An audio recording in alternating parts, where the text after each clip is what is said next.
I was interested in personal development and manifestation for more than a decade now. And I read hundreds of different books, and I took various programs, and I looked at teachings from different teachers from all across the world. But only after coming to the teachings of the ancient Upanishads and Vedanta, I understood the true essence of reality, and I understood how futile personal development is. Now, don't get me wrong here. Of course, personal development works, and improving our personality will create a better life for us. But these teachings on personal development, law of attraction, and manifestation are very limited, and they look at a very tiny spectrum of reality, and they don't go deep enough to show us what this reality actually is. So in the three parts of this video, we will understand the approach that we need to take to go beyond personal development teachings to truly master the nature of reality in order to achieve our true potential and in order to live a conscious, abundant, and a fulfilled life. The Adhvaitha channel is about conscious living and conscious creation. Here we explore Vedanta and various spiritual teachings from ancient India to understand the nature of reality and to consciously create our lives. So make sure to hit like and subscribe to our channel to support our efforts. In part 1, let us discuss what personal development is and what are its demerits. So personal development, as the name itself suggests, is about improving our personality. It is about improving our thinking. It is about working on our mindset and creating a positive mindset so that we can achieve some positive results in our life. And different teachers and different trainers use different methods, different tools and techniques to work on our attitude, on our limiting beliefs, on our worldview and our self-view, so that we can craft a life which is in congruence with our goals and our vision. This is what personal development is. But what is missing here? Why is this not sufficient for absolute fulfillment?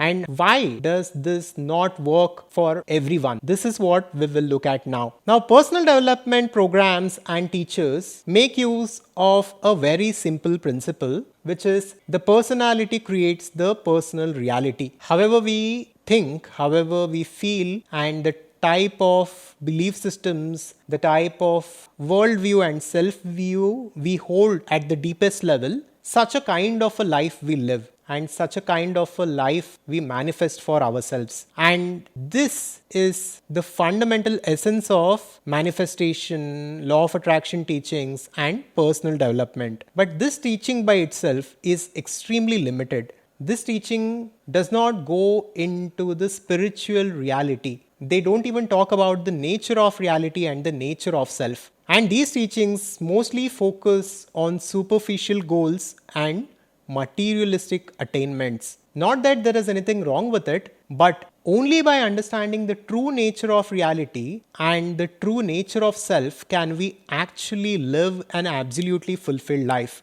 This is as per Vedanta. Now, different demerits of these teachings are, first of all, the growth here is linear and it is limited and it is incremental. We cannot see quantum leaps very often. There is only incremental growth when it comes to personality and when it comes to transforming our lives. Second, they don't focus on the knowledge of nature of self or the nature of reality. They don't talk about the spiritual reality of this existence. They only look at the material reality and personality. But there are different layers to our system which are far deeper than our personality. And in fact, personality is just a mask that we wear as per Vedanta. So if just by working on the mask, if you can see so much transformation, imagine what potential we have deep within us. And then these teachings do not work for everyone, and they do not give solution to suffering, and they can never provide absolute fulfillment and joy in our lives. Now, whereas the goal of the teachings of Vedanta is Atyantika Dukkha Nivritti and Paramananda Prapti, which translates to absolute freedom from suffering and attainment of absolute fulfillment and bliss. And none of these teachings on personal development, law of attraction can promise us this. In part 2, let us understand the nature of reality and the nature of self as per the ancient Upanishads. In his famous work Nirvana Shatakam, in the final verse, Adiguru Shankaracharya talks about the nature of self. Here he says, Aham nirvikalpo nirakara rupa vibhutva cha sarvatra sarvendriyanam nacha sangatam naiva muktirna meya chidananda rupa shivoham shivoham. This is a very beautiful verse, and I almost every single day recite Nirvana Shatakam so that I go deep and understand what he was pointing us toward.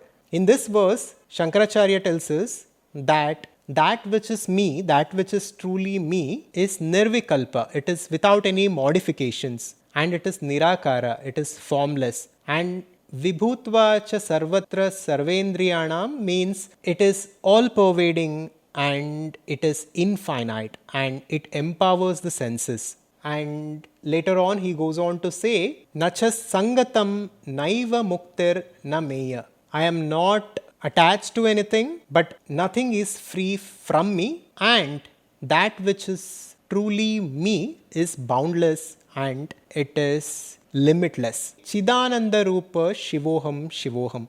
I am the nature of pure consciousness and bliss, and I am God. So Shankaracharya tells each and every one of us that in our truest essence, we are one with God. We are made in the image of God, and we have that infinite potential within us. And only when we understand this knowledge and digest this knowledge can we attain absolute freedom, fulfillment, joy, and be free of suffering. And also, when we realize that our nature is infinitude and absolute abundance, we lose our scarcity mindset. All the limiting beliefs are at the level of the mind. Once we go beyond the mind naturally transforms and we can achieve things very easily in this world. And as per the teachings of Vedanta, the body and mind is simply a mask that we are wearing in order to experience this reality. But our true nature is boundless and it is infinity. A good way to understand this is through the example of the game of life. Now, you would have looked at these virtual reality headsets, right? Through which one can immerse themselves into a virtual reality and play different games. Now imagine that this world is similar to that. This world is a virtual reality projection and it's a simulation, and you are using this body and mind to play the game of life and to experience this world. In reality, you are not the headset. You are not this body and mind, but you are the infinite consciousness which is the creator of the game, who is the game also. So you are the infinite game and you are the creator of the game. But right now, you have identified yourself with this tiny headset or an instrument through which you are playing the game, and you have identified yourself with the avatar of the game, which is currently experiencing the simulation. This is how I have come to understand Vedanta, and this has helped me overcome a lot of insecurities, a lot of limiting beliefs to truly pursue what I want to do in this life. In part 3, let us talk about going beyond the personality. In the previous section, we understood the nature of reality. We also looked at the example of the game of life. So our nature is infinitude. Our nature is not our personality. I am not my personality. I am not my body and mind. I am right now identified with my body and mind. I am right now experiencing this world through my body and mind. But the body and mind is not who I am. It is what I have. This is what we need to realize. This is a very important point that we need to grasp. And we need to realize that since the entire universe is an appearance in consciousness, since the entire game is within us, we don't have to crave for anything. We don't have to be obsessed with anything. We don't have to attain anything as such. But if we want to pursue our passion, our purpose in order to do something in this world and in order to contribute, we can definitely do that. But this takes off the pressure and this takes off the obsession and stress. Only by understanding, at least even intellectually or conceptually at first, who we are, can we go beyond stress forever.